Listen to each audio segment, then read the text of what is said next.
Have you ever wondered how your thoughts shape reality? King Solomon tells us in the book of Proverbs that as a man thinks in his heart, so is he. But what if the way you think about yourself and see yourself is not how God intended and it's holding you back? Imagine with me waking up each morning with your heart, with having a sense of purpose, and your soul is at rest, and your spirit is living in the nature and the very ways of Christ. Are you ready today to explore with me who you really are? Let's get started.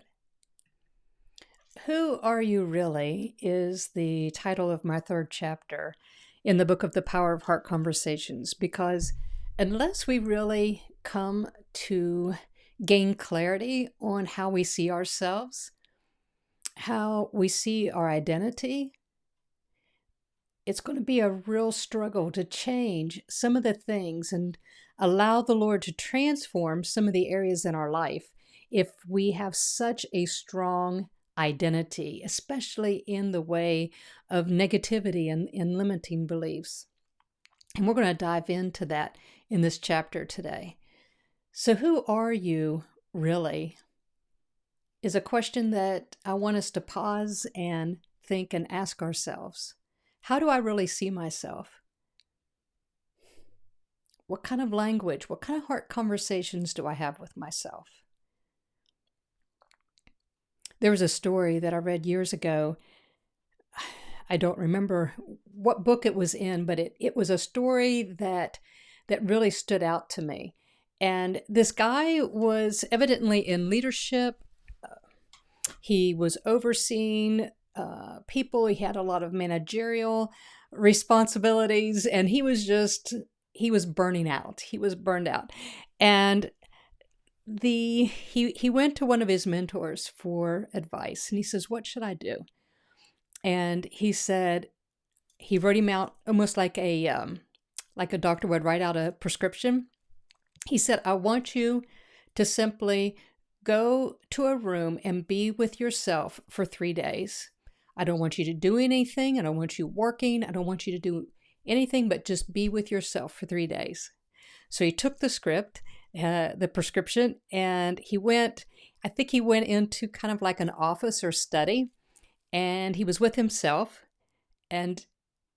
but he didn't not do anything. He started getting busy. He started listening to music. He started reading. He started doing some writing. And he came out. He said, after 3 days, he said, "What you said did not even work at all." He said, "I still feel the same way. I'm still frustrated. I still feel burnt out." And his mentor asked him, he said, "What did you do?" And he told him all the things that he did by himself. But in that room, he said, "I didn't ask you to do that." He said, "I asked you to be with yourself and not do anything for 3 days."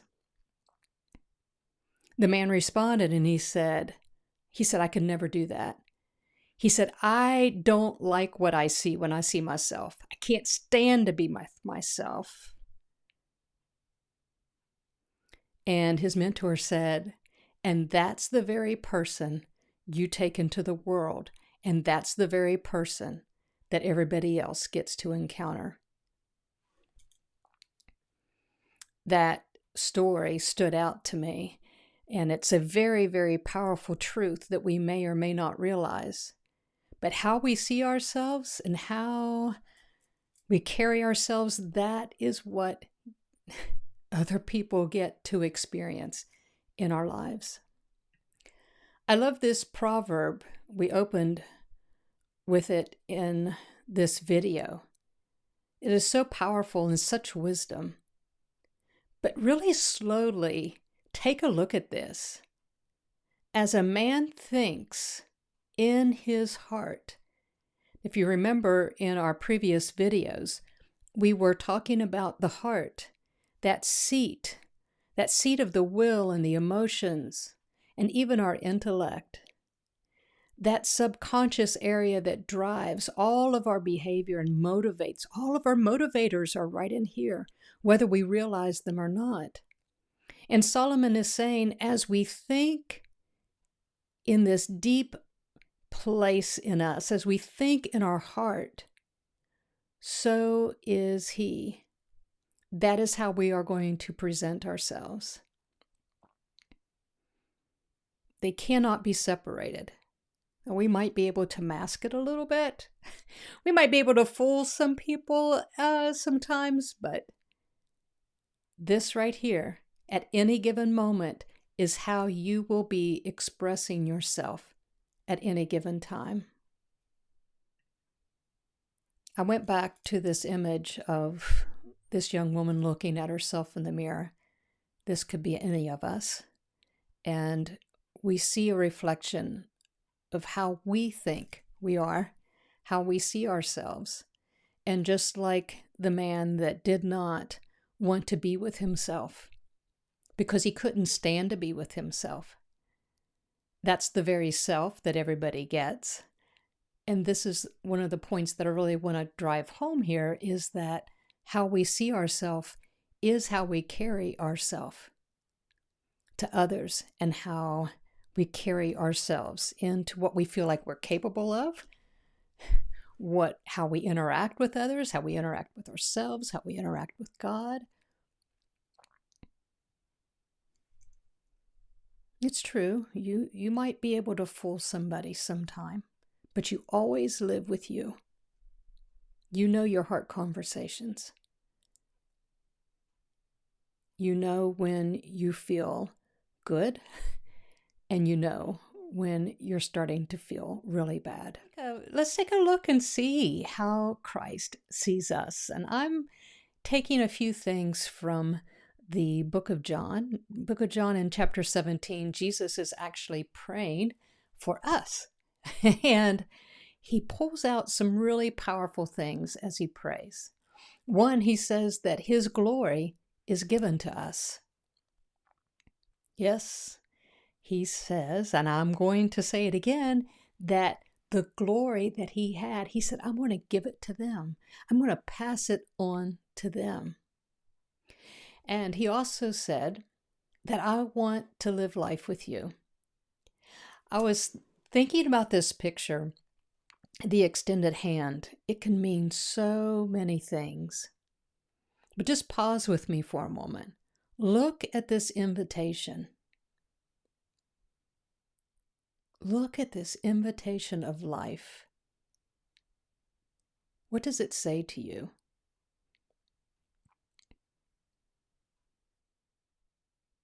I'm seeing things like, you don't have to do life alone. I'm also seeing, may I have this dance? Can I show you how to dance and move through your life in ways you've never dreamed possible?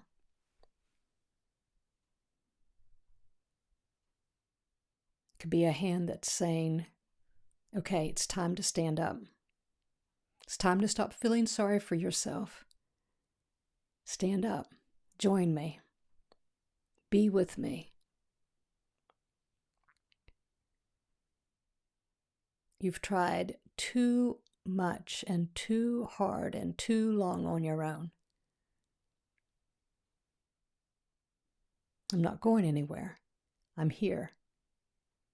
And I'm willing. And I desire to live life with you.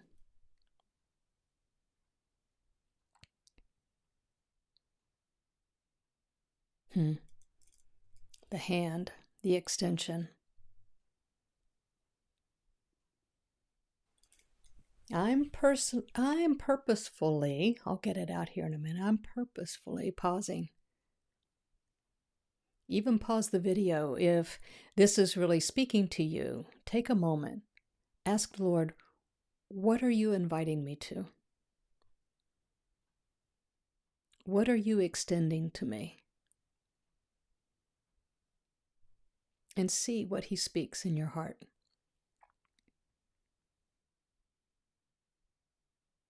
And then I also love the promises that I see here in John 17, the promise of oneness with Him and oneness with one another. And so we begin to live from a united heart, not just toward ourselves, not just toward our relationship with God, but also toward one another. Here's a portion of that prayer that I was telling you, and if you want to dive in a little deeper into this, this is John 17:22 and 23.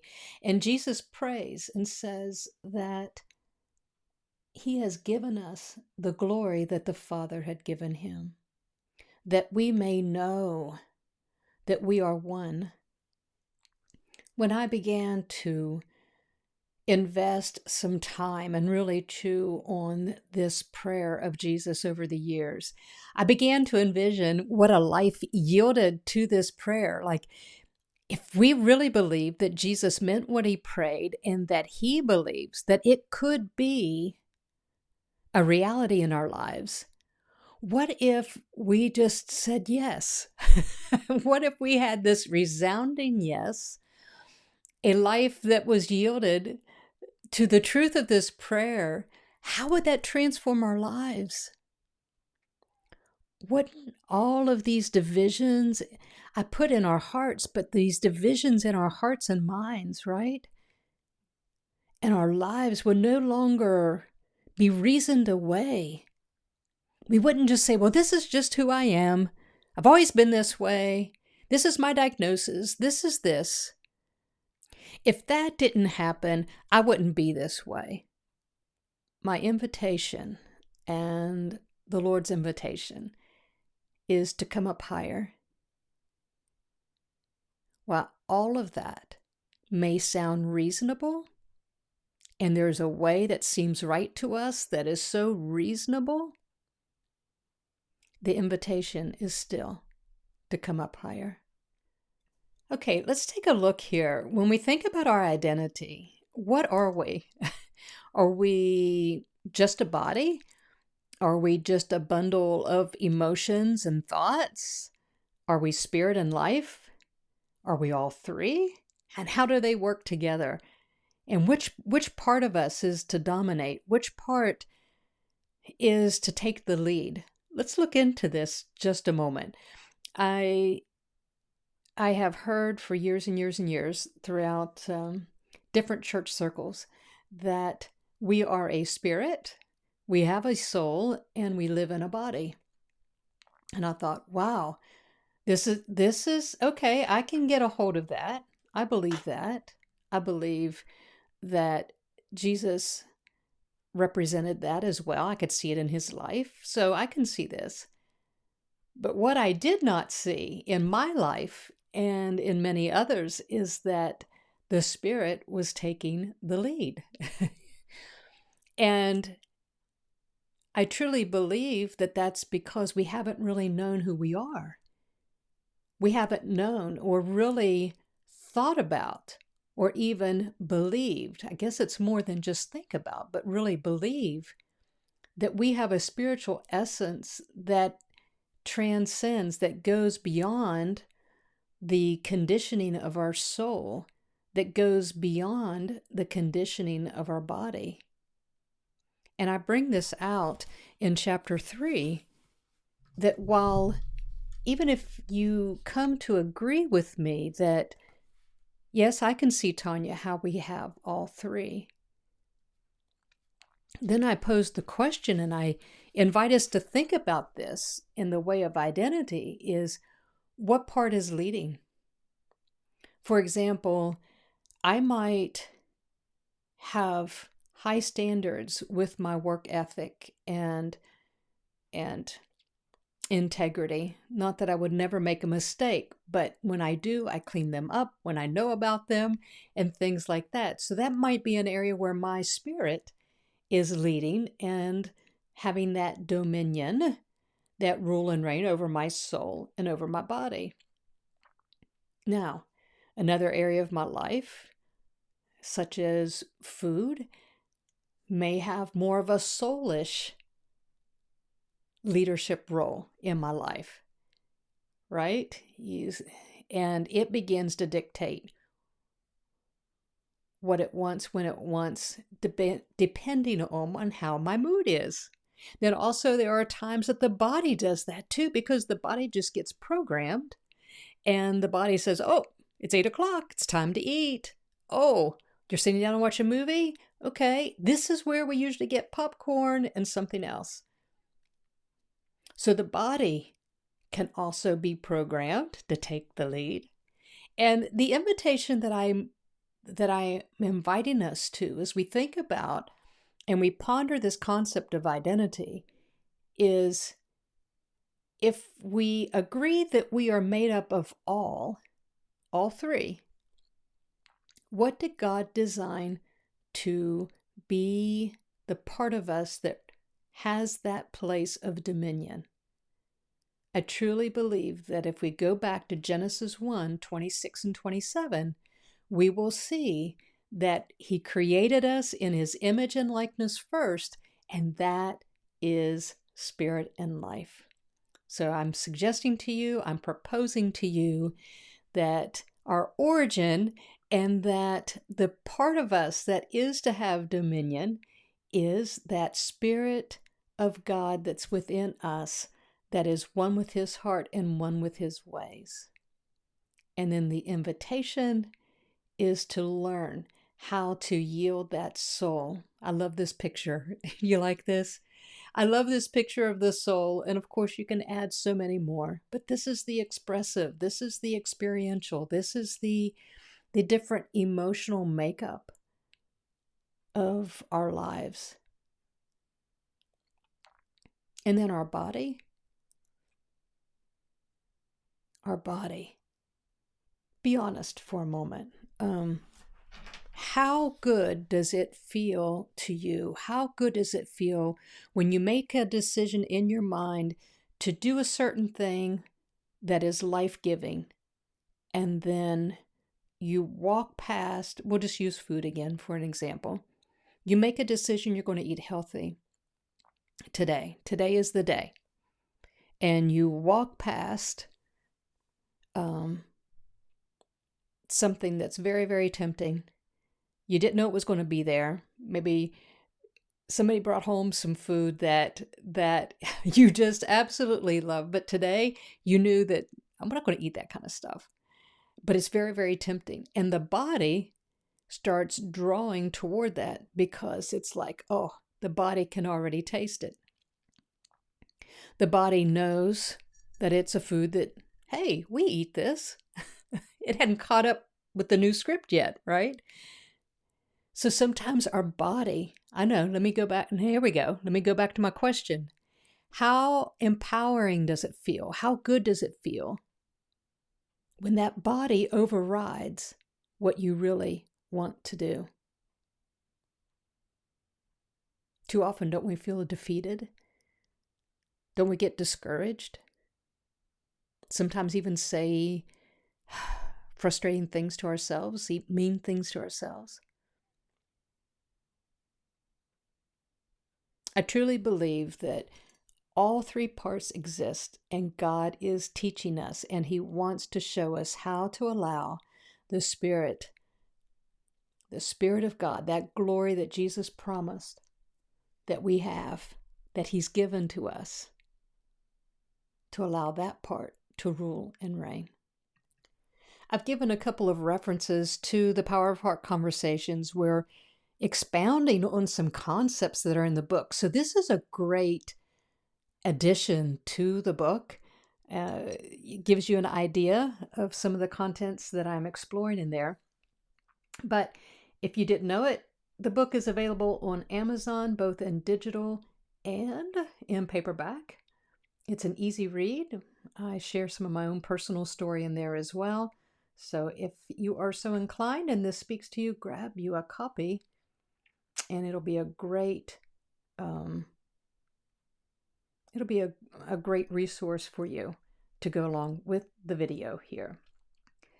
So as a good life coach, we are going to have some life work. I love calling it life work instead of homework because it's about life. And if we do not get into our own game of life, then we're just going to be up in the stands barking at everybody else's life, what they're doing and what they're not doing, what they're not doing right. So our life work for this lesson on identity, I invite you to read slowly and chew on John 17. It's one of the Gospels, and you'll see the words that John recorded of Jesus Christ. And I put chew on here because that's how we can meditate upon the scripture and ask the Lord questions and listen to your heart conversations. Chew on it, meditate upon it, ruminate over it. Second, ask God to unite the divisions in your own heart.